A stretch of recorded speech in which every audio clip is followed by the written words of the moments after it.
¿Qué pasó, boxing fanáticos? It's the end to do another boxing analysis. This analysis is between Dimitri BiVOL versus Joe Smith Jr. Now, this number 3 in the world versus number 9 in the world as light heavyweights, 12-round affair. A lot of drama, a lot of hard punching, a lot of power punching, a lot of skills, a lot of footwork, a lot of everything that you want to see in a big matchup. This is for BiVOL's world title, WBA world title. We're going to break down all the particulars. This is in Verona, New York on DAZN. So if you don't have DAZN, go get the DAZN app, or people say the zone. If you are a country or you from America or whatever and you don't know no better, say DAZN, but it's easy to say the zone. You have Maurice Hooker on the card. He's on the undercard. You have Callum Johnson versus Sean Monahan. Shawnee Monahan's from Boston. He's a proud Irish guy, and he throws a lot of punches and bunches. Really good fight. You got Sean Porter, number 4 in the world, versus Eudenis Ugas, number 8 in the world. That's going to be on Fox. And if you live in the Carson, California area, hopefully you got a ticket. Or you live 30 minutes to an hour, probably in Los Angeles somewhere. Drive on down. It's well worth it. Now let's get back to the fight at hand. Let's stay on topic.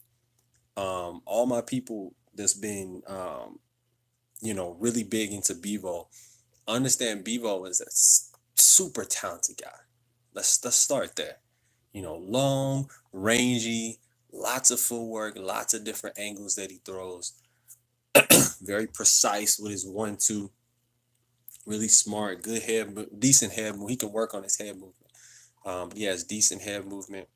I remember him saying he wants to be in the pound for pound rankings like a Roy Jones one day.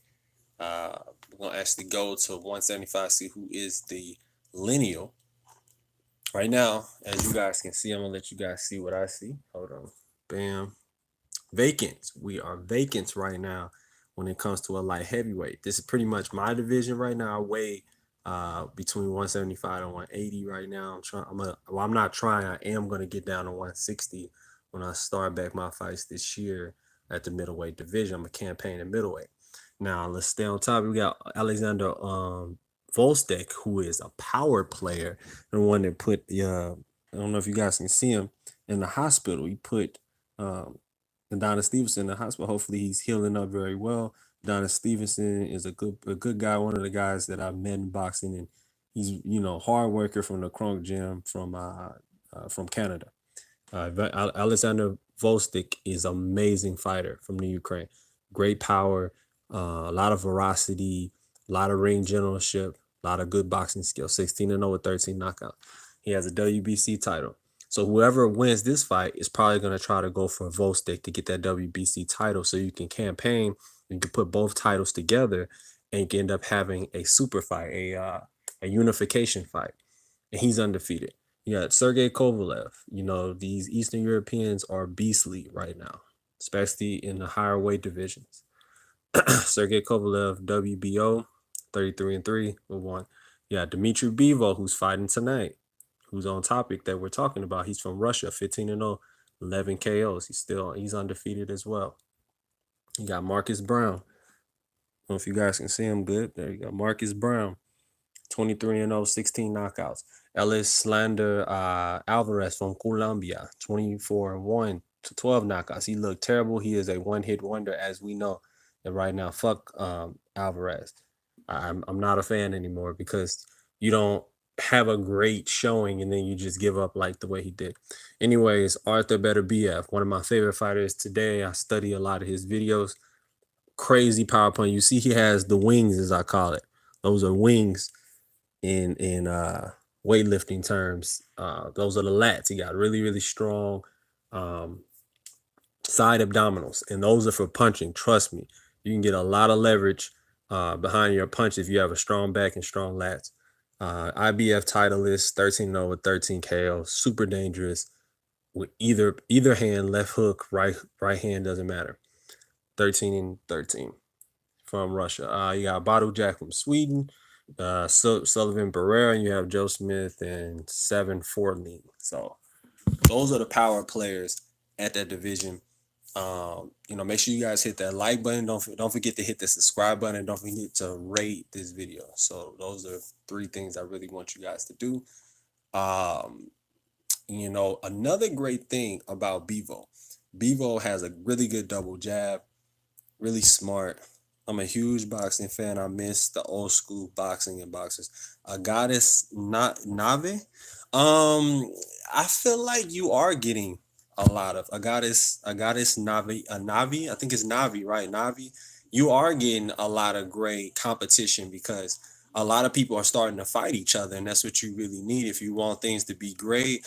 You have to have it to be, you know what I'm saying, like competitive, and you are having competition at the top level when you see Errol Spence versus Mike Garcia. We got to see Luis Ortiz versus Deontay Wilder. You got to see Lomachenko versus Guillermo Rigondeaux. Who thought that fight would ever happen? Yes, it's not the result I wanted. I thought it was going to be a back and forth war, Cuba versus Ukraine, top amateur guys going, but it ended up being a wash. You have Mayweather Pacquiao. People never thought that fight would ever be made because both had such big egos and whatever. They made it happen. Well, Al Heyman helped make it happen. Money talks, bullshit walks.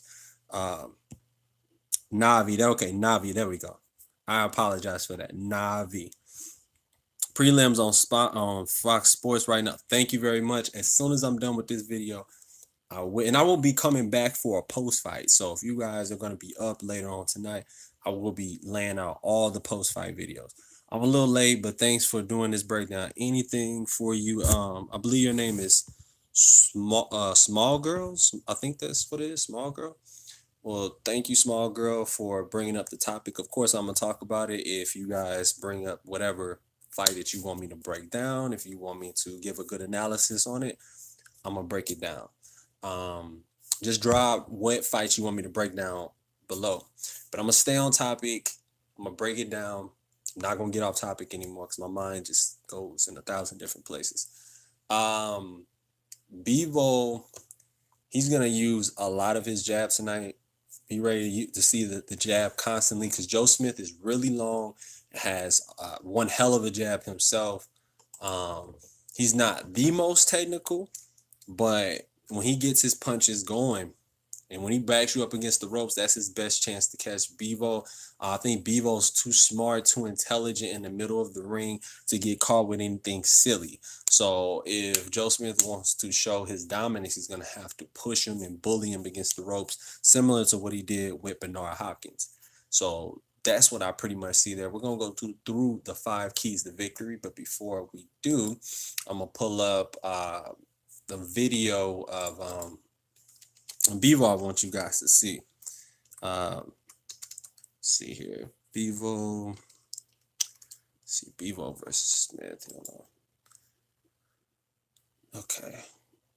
Both look decent at the weigh-in too. They both look ripped. They look ready, and both made weight, which was awesome. That was really, really cool to see. BiVOL said he can make 168 pounds too, which is very interesting. That's very, very interesting. But yeah, I'm gonna go through the 5 keys to victory. Enough stalling. Number 1 key for BiVOL: use your jab, double the jab, mix up the jab, up and down. So the body, throw that body shot, that quick up, feint up, come down. You gotta use your feints too. So number 2 is the feints. Number 1, use your stab jab to the body to take the air out of the solar plexus of your opponent. If you take the air out of the solar plexus of people, so like you hit them right, you want to hit them right here. You hit them right there, takes the air out of your opponent, and makes you go, ugh. So hit them right there, right in the chest cavity, right below the chest cavity, and you'll have a really good, success in the ring. You have a lot of success in the ring by doing that. Number 2, use the feint. So just move inside to side, throw a shot out there every once in a while. Keep them off balance. Keep your pace. Fight at your pace, and dominate. Number 3, ring generalship. You have to have great ring generalship if you're going to beat an opponent like Joe Smith, because Joe Smith wants to be the ring general. He wants to be the bully. He wants to be the boss. And if you're fighting and you don't want to be the boss, then you're going to get fucking dragged out of the ring. So that's just what it is. You're going to be on a fucking gurney, on a fucking stretcher. That's just what it is. So you need to be the boss. You have to set the tempo. You have to set the pace. You know, this is the art of war in here. This is chess, not checkers. You have to be very precise with each and every move when you're fighting at the top level with these big 175-pound warriors.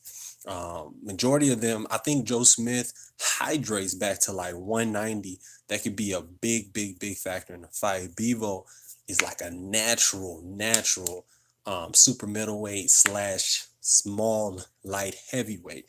So he can, of course, be successful with his talent, but I don't even think this is his real weight class. But we're going to see tonight. We are going to see tonight if he can handle the big, strong ox called Joe Smith from, I believe he's from Long Island. He's from New York or something like that. And he's a construction worker. So construction workers bring a different dynamic to the game because of their mental.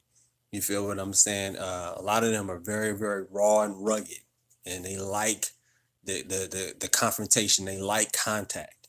So BiVOL is going to have to offset that with his talent and his ring generalship. Number 4, he needs to use his speed. He has way more speed than Joe Smith. Use your speed in the footwork department, your jab department, power punching, combination. Let your combinations go. Do, do, do, do, do. Throw 4 punches, move your head, move side to side.